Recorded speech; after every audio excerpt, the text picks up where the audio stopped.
Viewer, you're here. Good. Class was about to start. Where's Emma? You ask. She's off her shift. For now, I'll be your teacher for today. You can call me Shane. On today's agenda is the semi-realistic biology on how a creeper from Minecraft can explode. Well, no reason to delay. Let's go on with the lesson.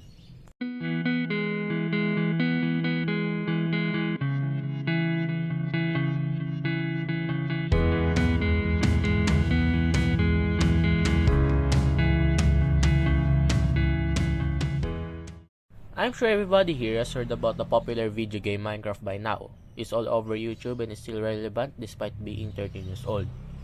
Wait, 13 years old? Hold up.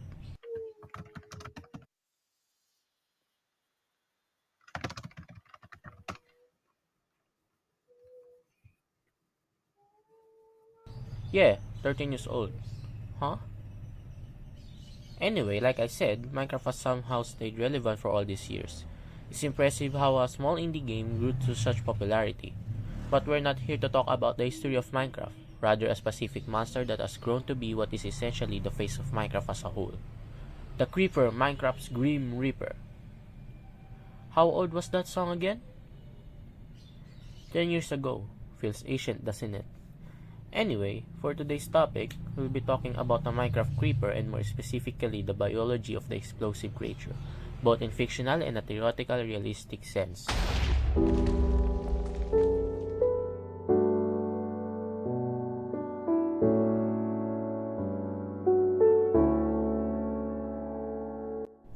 Now, if you never heard of a creeper, let me sum it for you. The creeper is a hostile NPC from Minecraft. Whenever you get near a creeper, it detonates itself, which lets it explode, causing damage to anyone who happens to stand near it. With that out of the way, I think it's time we start trying to think of a ways a creeper would work in a real life. Now, the anatomy of a creeper has actually already been established in the official book, the Minecraft Bestiary. According to the Minecraft Bestiary, the reason a creeper explodes is the block of TNT that is inside its body for some reason.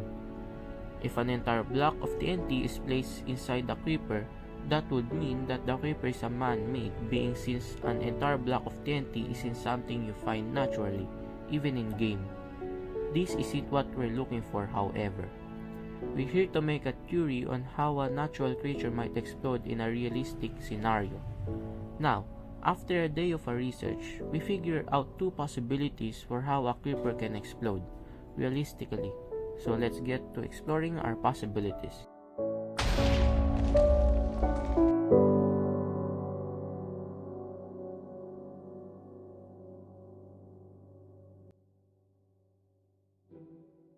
Animals exploding naturally aren't exactly a natural occurrence, but there's a very rare instance where an animal has exploded naturally. Allow me to quickly recall the exploding whale incident in Taiwan that happened in 2004. In 2004, a beach whale carcass was being transported through the streets of Tainan City in order for researchers to perform a necropsy on it. However, while the whale was being hauled through the streets of Tainan, the whale carcass blew up and splattered its remains throughout the street and its inhabitants. If you want to read up more on the story, I would not recommend it if you are faint of heart, as they say, since the matter is very graphic. But anyway, the main focus of this incident for us is how the whale exploded. It was unknown at that time why it exploded, but scientists eventually figured it out. The reason why the whale exploded was due to how gas built up inside the body. Whales can handle a lot of pressure since they tend to be found deep underwater, where the water pressure gets heavier, and gas is released whenever a creature decays. Since whales can handle so much pressure, plenty of gas can collect inside the whale without the whale bursting.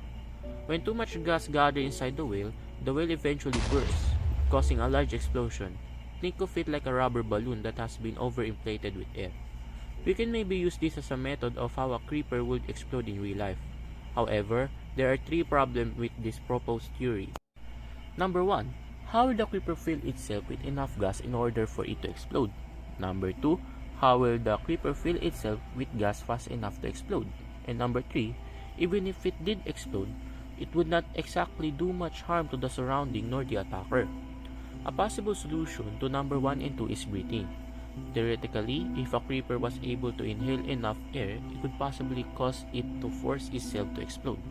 This is likely a hole in our theory though, as it would probably be hard to think of a way for a creature to breathe so much air that they explode. It's almost comical in a way. As for number 3, in order to damage the docker, the creeper would likely have some kind of harmful liquid or blood that will be shot out as it explodes. Now, acidic substances do actually exist as a defense mechanism in most animals, such as snake venom, but that's injected through a victim. We're looking for a substance that could hurt the victim directly to the skin. To that, we actually have a possible answer, the bombardier beetle. The bombardier beetle is a bug that has a unique defense mechanism. It sprays acid out of its behind. This spray is composed of hydrogen peroxide and hydroquinone, which make it particularly harmful and can cause third-degree burns due to reaching 100 degrees Celsius. If a creeper were to detonate itself, it would likely use this spray as a method of attacking the attacker. This acid doesn't work as a way of destroying the environment, however, so it will be only effective against other animals. Think of it like a creeper with mob griefing disabled.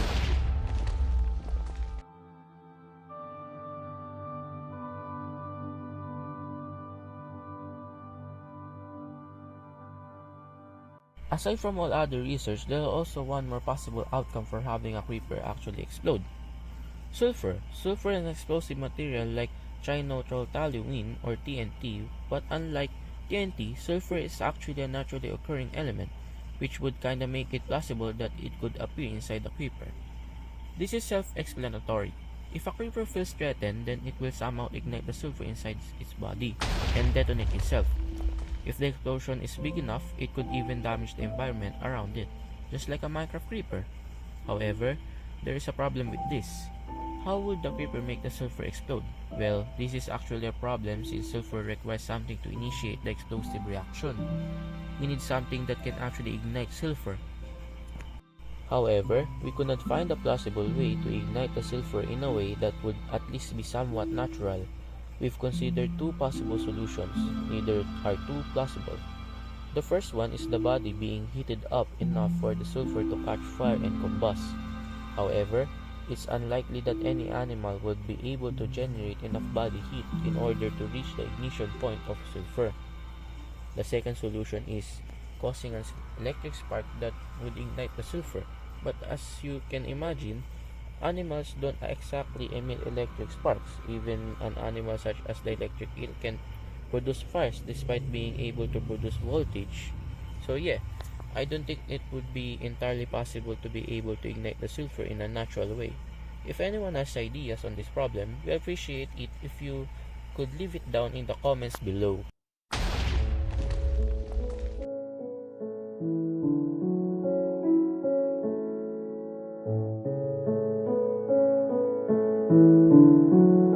Now, as cool as it would be for creepers to exist in real life, it's unlikely that a creature like the creeper would function even based on the biology of animals that exist right now, no matter how odd it seems, such as the bombardier beetle.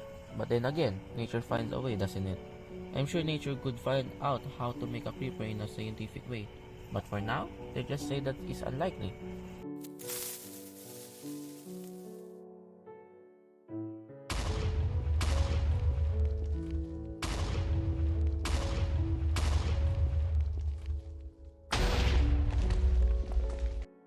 On second thought, let's just be thankful that the creepers don't exist in real life. If they could cause so much damage in Minecraft, imagine all the destroyed houses in real life. Yeesh! Hey, thanks for watching. If you enjoy talking about fiction and science, be sure to like the video. And if you like to see more videos like this, why not subscribe? The button is right down there next to the bell icon. We'll be working on more infotainment videos regarding fictional and non-fiction science, so maybe stay tuned for that. And if you'd like to support us further, why not share the video? It will help grow our YouTube channel so we'd be inspired to make more videos. I guess it's time for the video to end. This is Shane from BioVision signing off.